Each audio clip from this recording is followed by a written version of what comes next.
The story of the Boeing 737 MAX isn't really about a single mistake. It's about a chain of perfectly logical, rational business decisions that, when you link them all together, lead to an absolutely catastrophic failure.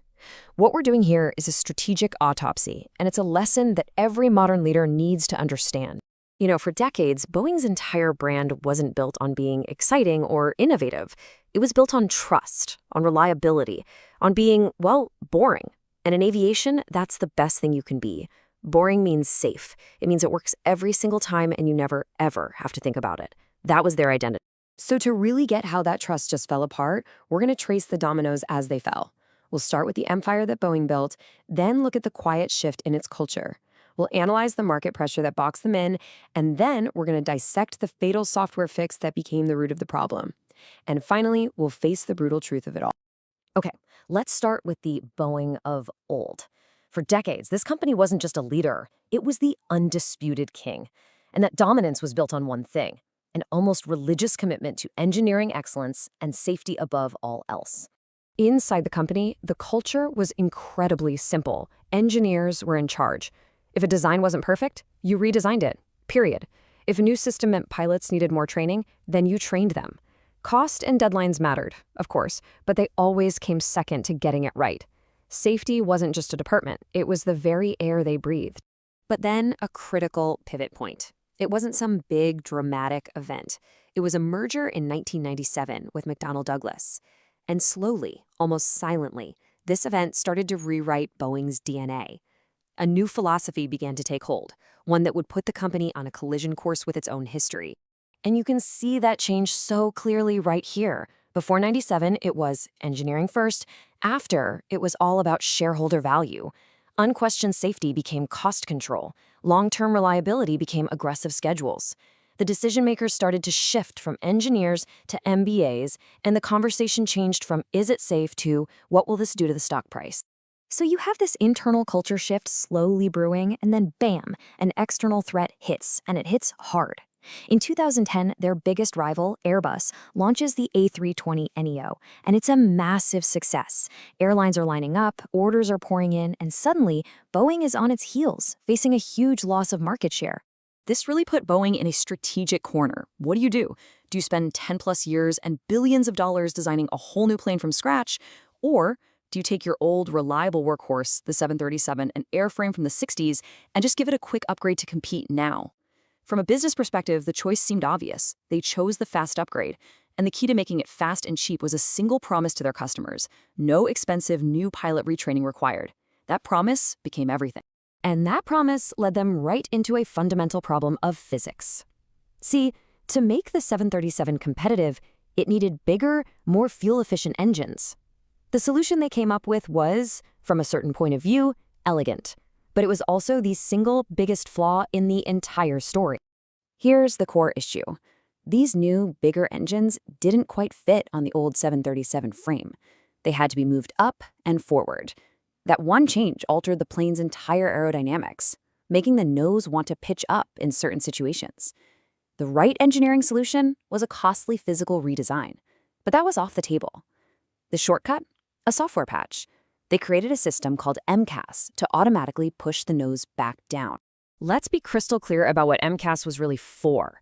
Its number one job wasn't just to make the plane fly, it was to make the plane fly like an old 737.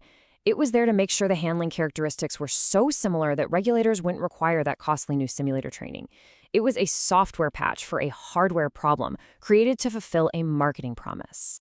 But to keep this whole no new training idea alive, they made some unbelievable compromises. The system relied on just a single sensor, creating a single point of failure.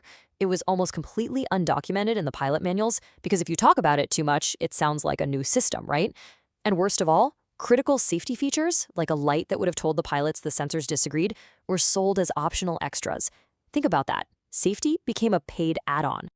So, with a flawed hidden system installed on thousands of planes, the inevitable happened. The crashes that followed weren't really accidents. They were the logical conclusion of a system fighting against pilots who didn't even know it existed.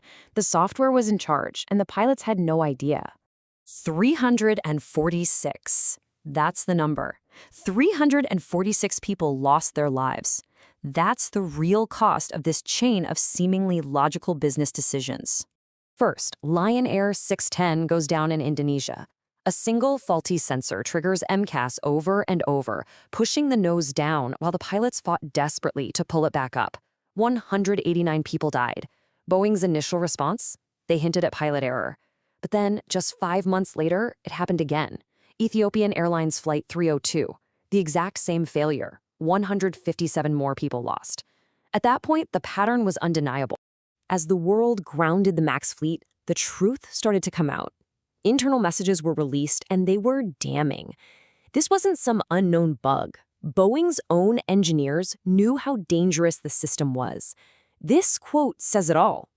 The people building the plane were sounding the alarm internally, even as the company's leaders were publicly defending it.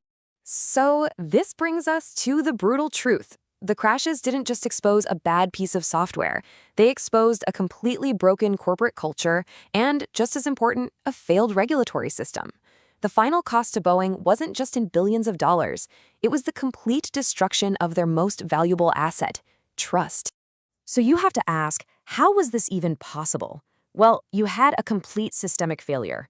The FAA, the regulator, had essentially outsourced its safety certification back to Boeing.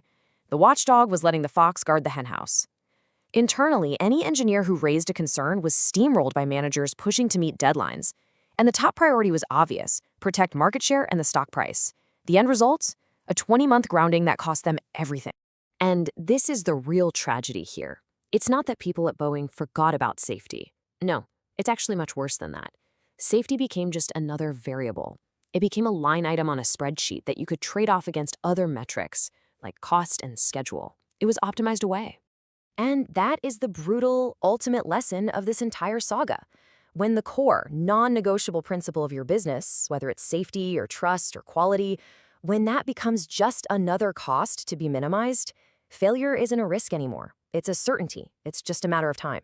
So this story isn't just about an airplane. It's a warning for every leader out there. It forces all of us to ask a really uncomfortable question about our own organizations. What's the 737 MAX in your company? What core principle, what foundational value are you tempted to cut corners on for the sake of speed or profit? What part of your business are you trying so hard to protect that you can't see it's actually putting your entire future at risk?